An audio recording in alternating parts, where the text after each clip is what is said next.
Charlie Woods, the future's greatest golfer of all time. Expectations are so high that he can barely live up to them. Everyone seems to worry about him, but maybe we should stop worrying about Charlie. Everyone is watching and wondering, can Charlie Woods live up to his famous name? Does Charlie have the talent to be the best? And is Charlie the new Tiger? Those answers will come.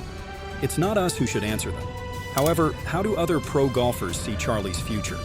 Many have experienced him up close and can provide us with some valuable insights. Let's see what advice the world's best golfers have for Charlie. There is one thing they all agree upon. When you're constantly in the limelight of the media, it's hard to deal with the immense pressure as a 15-year-old.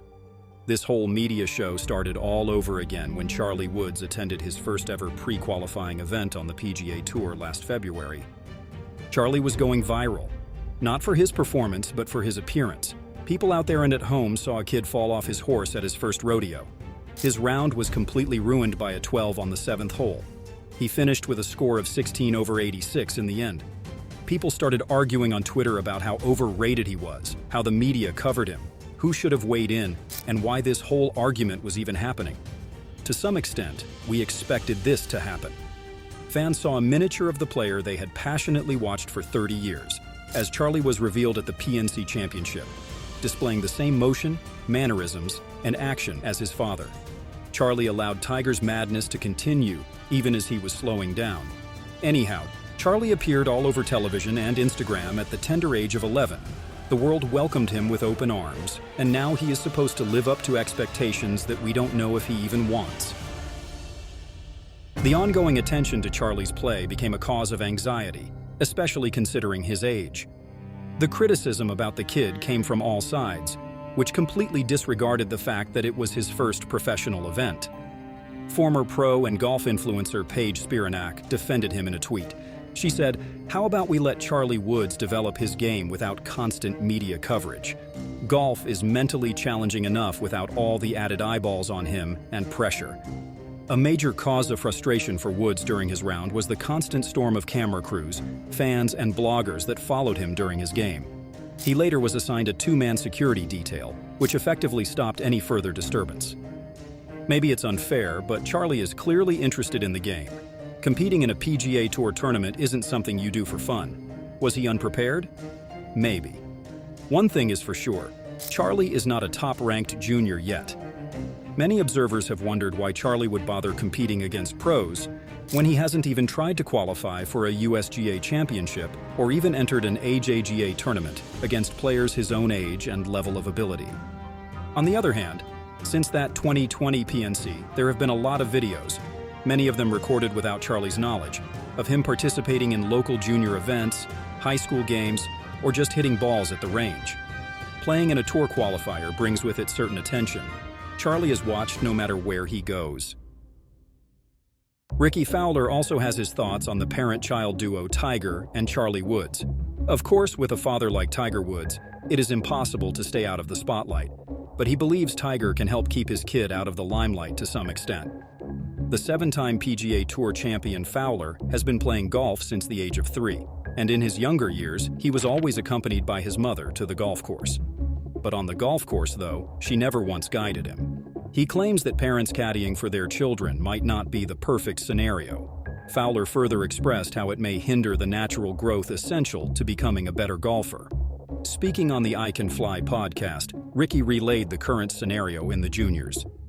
He started by sharing a childhood memory of playing golf with his mother, who would often transport him to nearby courses. One thing that was never allowed was for parents to be on the greens, and were never paired with their children or in the same group. To the contrary, parents' involvement in their children's careers is on the rise these days. Parents are there to encourage their kids, Fowler acknowledged, but he said that he had never been pushed to play golf. However, he has noticed that parents are beginning to caddy for their children at the junior level. He said, "Parents caddying in, and I just feel like I don't know if it's the right way." Fowler felt that being alone without a parent helps in learning and growing up on one's own. In addition to all the media attention for young Charlie, there are plenty of golf pros who are optimistic about the exceptional talent. The 4-time major winner, Rory McIlroy, is one professional golfer who has supported Charlie's exceptional talent and his knowledge of the game. McIlroy has expressed his curiosity to follow through with the 15-year-old golf prodigy's progress. In his admiration for Charlie Woods, Rory McIlroy once said, "You know, Charlie is a great kid. First and foremost, he is a great young player. I think we're all excited to sort of follow his progress and see how far he can go." As the son of the GOAT, Charlie faces a lot of pressure after he chose to follow in his father's footsteps. Ever since he attended the first PNC Championship, several viewers have been analyzing his swings and other approaches in the game. Even the American golf legend Lee Trevino had nothing but praise for Charlie Woods. Although Trevino retired from golf, he still enjoys watching the game. Despite always being in the limelight of an event, Woods plays smoothly at most public events. Whenever the young golfer plays on the course, he resembles Tiger. Not only does he play like his father, but he even copies the way Tiger Woods walks and makes his strokes. Trevino taught him a few shots while the two crossed paths at the Ritz-Carlton golf course. He even appreciated Charlie, saying that he has the power and has the potential to become the greatest ball striker in the game. That's quite an accomplishment, a praise from one of golf's all-time legends. Though he's still quite young, Charlie's trash-talking skills and determination to win, even in friendly conflicts with Justin Thomas, speak volumes about his competitive nature and his intense will to succeed. Watching Charlie and Thomas fight in friendly duels at tournaments such as the PNC Championship is more than a game. It's like a family get-together. Tiger sees Thomas as the younger brother he never had, and Thomas's unique bond with Charlie almost feels like his own family. Justin also praised the young man for his exceptionally amazing golfing skills and his unique trash talk. He said, "For some reason, Charlie always wants to beat me. It doesn't matter what it is. Although he's never beaten me in golf or a putting contest, he talks trash just like his dad." Justin Thomas played against Charlie Woods and Tiger Woods at the 2022 PNC Championship. Thomas, however, took a jab at young Woods by teasing him about his Snoopy hat. Charlie had a Snoopy hat on, so I called him Snoopy all day. But Charlie can also do such things.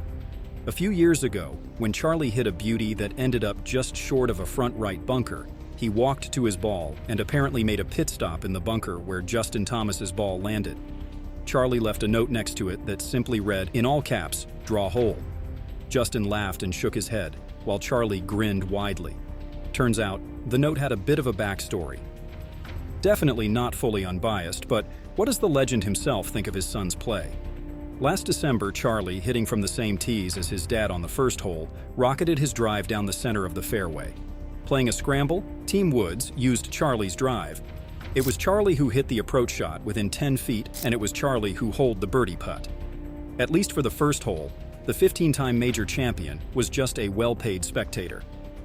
Tiger praised his son and the improvement in his play. "His speed has gone dramatically up this year," Tiger said when asked for the biggest difference in Charlie's game. "He's hitting it past me now." The combination of lots of youthful flexibility with an underdeveloped upper body means it's the lower body that becomes the powerhouse of many junior golfers' swings. And Tiger's message for Charlie was straightforward. That's just fine. "He uses his lower body way better than I ever did," Tiger mentioned. "I stressed to him over and over again, you can hit it as hard as you want. All you have to do is two simple things. Hit it in the middle of the face every single time and have a nice finish." So his poor performance in his first PGA Tour qualifier does not mean he is not going to make it. All golfers, no matter their skill level, know what it's like to have one of those days. It's part of golf's beauty and part of its depravity. For when you feel like you've figured it out, you find yourself lost, and when all hope feels lost, suddenly, things start to click. And all adults know what it's like to be 15, stuck between authority and adolescence, where the world can be cruel and mean and laugh in your face, and you have to find it within yourself to keep going. Golf is hard. Don't make it harder on Charlie. Do you love to watch golf like I do? Then, make sure to subscribe to the channel for more amazing golf content. Please hit like if you enjoyed the video.